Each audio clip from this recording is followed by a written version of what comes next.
कि स्वतंत्रता के बाद बिहार देश के कुछ गिने चुने राज्यों में है जहां भूमि सुधार की दिशा में कोई प्रयास नहीं किया गया। जो यहाँ पर लैंड का मेजरमेंट है वो ब्रिटिशर्स के टाइम पर हुआ, उसके बाद कोई यहाँ पर कॉम्प्रिहेंसिव सर्वे हुआ ही नहीं। अभी सर्वे नहीं हो रहा है, अभी लैंड का डिजिटाइजेशन हो रहा है। जो पहले से सर्वे किया हुआ है उसी को, जो पहले रजिस्टर 2 कागज में था, उसी कागज को वो कंप्यूटर में उन्होंने डाल दिया और इस हेफेजार्ड मैनर में डाला कि उससे और समस्या बढ़ गई। जब तक यहाँ पूरे भूमि का फिर से मेजरमेंट ना हो, जो 1900 के शुरुआत में अंग्रेजों ने कराया था, पूरे बिहार के भूमि को, जैसे कर्नाटक में हुआ, कम्युनिस्टों ने बंगाल में किया, एक एक इंच को आपको फिर से नापना पड़ेगा।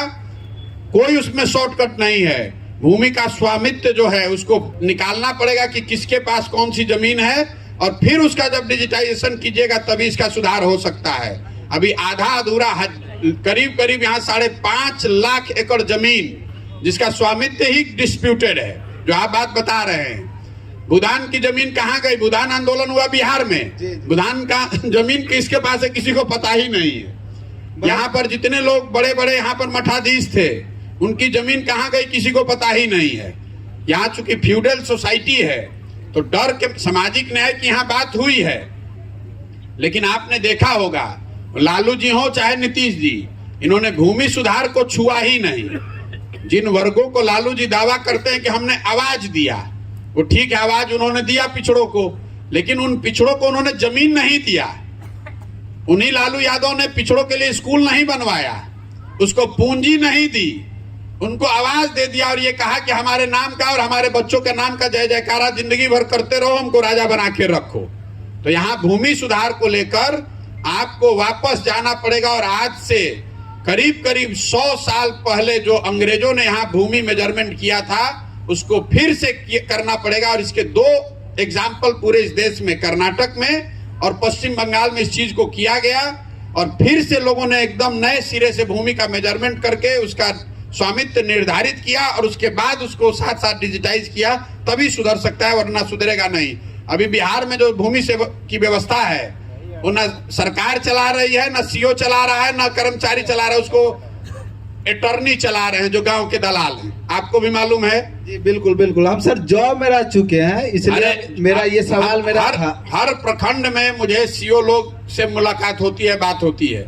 वो बता रहे हैं कि रजिस्टर 2 का कोई रिकॉर्ड है ही नहीं। रजिस्टर 2 अगर अटॉर्नी ने फाड़ दिया, अगर उस पर कोई स्याही गिरा दिया तो हो गया डिस्प्यूट ऑफ परमानेंट। अब उसका कोई प्रमाण नहीं है, राज्य के स्तर पर कोई उसका दस्तावेज नहीं है कि ये बताया जाए कि ये जमीन है किसकी। तो हर गांव में आप लोग तो रहते हैं, यहाँ आपको ज्यादा मालूम होगा, कोई ऐसा गांव नहीं है जहां पर 4-5 दलाल जो कर्मचारियों के साथ जुड़े हुए हैं, जिसको आप बोलचाल की भाषा में यहाँ क्या कहते हैं हमको नहीं मालूम है, अभी तक छपरा तक तो लोग उसको अटॉर्नी कहते हैं। वही तय करता है कि जमीन किसके पास है नहीं है। आप जमीन का रसीद यहाँ काटने जाइएगा तो 3000-5000 रुपए इसलिए लगा है कि कोई रसीद काटने का कोई अपडेटेड व्यवस्था है ही नहीं।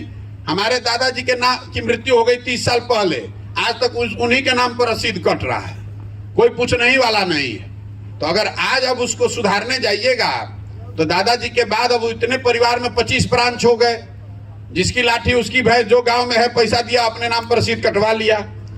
तो इसीलिए ये दिक्कत हो रही है। और जो सरकार ने डिजिटाइजेशन शुरू किया है वो डेटा एंट्री ऑपरेटर्स को दे दिया, उनकी ना कोई प्रशिक्षण ना उनकी कोई जानकारी, जितना एंट्री कीजिएगा उतना पैसा आपको मिलेगा।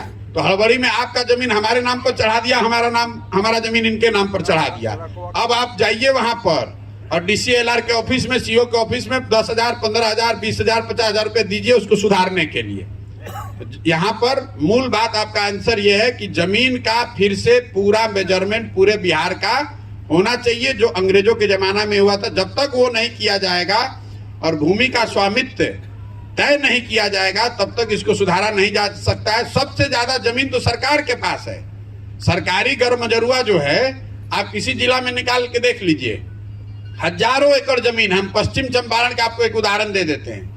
1,20,000 लोगों को पश्चिम चंपारण एक जिले में भूमि का पट्टा पिछले 30 साल में दिया गया है, अलग अलग सरकारों के द्वारा। उसमें किसी को जमीन नहीं मिला है। लोग आज तक आंदोलन कर रहे हैं। जो सरकार आई पट्टा बांट दिया, जो नेता आया 10-50-100 आदमी को पट्टा बांट दिया, ना जमीन मिला, ना जिसका जमीन था वो भी डर के मारे भाग गया, और जिसको दिया गया उसका कब्जा ही नहीं हुआ। तो पूरी भूमि सुधार को जब तक यहाँ नहीं लागू किया जाएगा, तो आप ठीक कह रहे हैं, वो डिस्प्यूट का और बिहार के पिछड़ापन का एक बड़ा कारण है जमीन के दिशा, भूमि सुधार की दिशा में काम का न होना।